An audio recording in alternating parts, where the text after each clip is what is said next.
spicy Korean beef stir fry. Love dishes like this. Couple pans, and the only reason I'm using a couple pans is I want to heat up the rice separately. I never like to cook rice from scratch whenever possible. I'll cook it up in large batches and rinse it off really well. Yes, actually rinse it. Follow the directions, cook it off. When it comes out of the oven, if you're using an oven method or a stovetop method, put it into a china cap and rinse it with cold water and let it drain completely. It then will freeze and come back beautifully. It's ready to go. It's ready rice.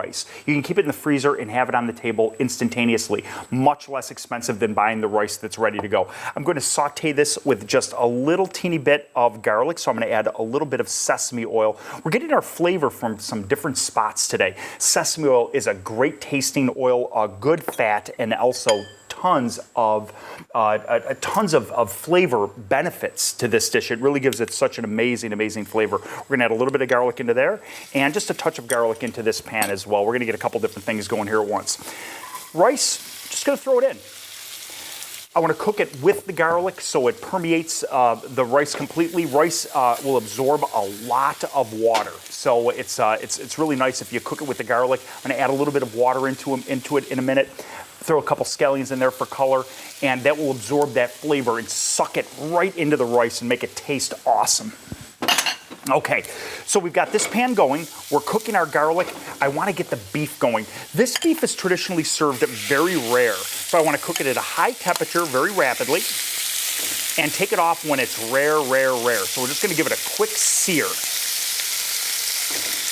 With most of these type of dishes, it's all about using great ingredients. Lean source of protein right there. You can cut up just about any type of beef as long as it's lean, doesn't have a lot of fat. You're seeing a little bit of silver skin in the beef itself. There's nothing wrong with silver skin. Silver skin is not necessarily bad for you. It's the soft fat that's around the other cuts of beef that's a problem. We're gonna give this a quick flip. And this is not gonna be in the pan much longer. I want this to be nice and rare when we recombine this together. All right.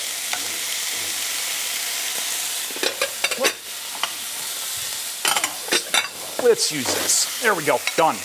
That's it, 2 seconds, right in the same pan, no hesitation, going some peppers.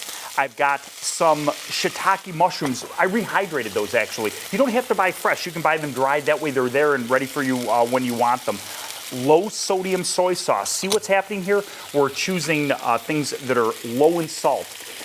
We're not adding real sugar, and I want to sweeten this dish up just a touch. I'm going to use Truvia. We're avoiding white rice. We're going with brown rice. And this dish is going to be done in literally 2 seconds. I mean, it's probably going to be under 2 minutes, and this entire dish will be complete and ready to go. I just want to heat up the rice the rest of the way, saute these vegetables, and we're going to be good to go.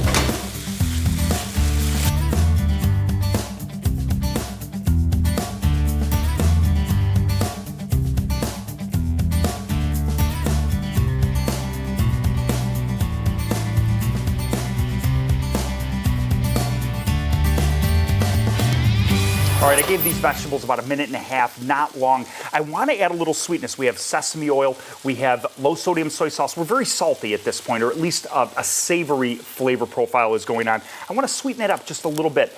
Don't need a lot with this. The beautiful thing about Truvia is there's no glycemic effect. So if you're in a low sodium diet, we've got you covered on the soy sauce.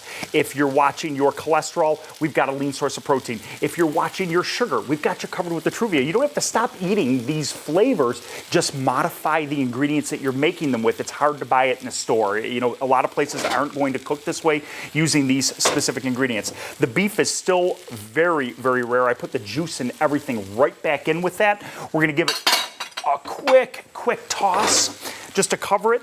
And the nice thing about this dish that I like that makes it so easy is there's no thickening. With a lot of these dishes, we would be using a little arrowroot to thicken it up. We would want a nice thick consistency, sort of like that thickened, nice clear sauce type of look. With this dish, it's not necessary. I was going to put chili peppers in this particular dish. You know, the dried chili peppers, you can buy them right in the store, usually next to the produce aisle.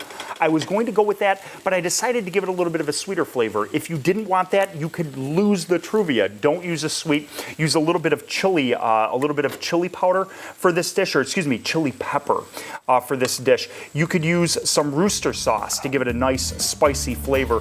No matter which way you go, though, we have a lot of vegetables, a lot of lean protein, protein and slow releasing carbs in this traditional Asian favorite.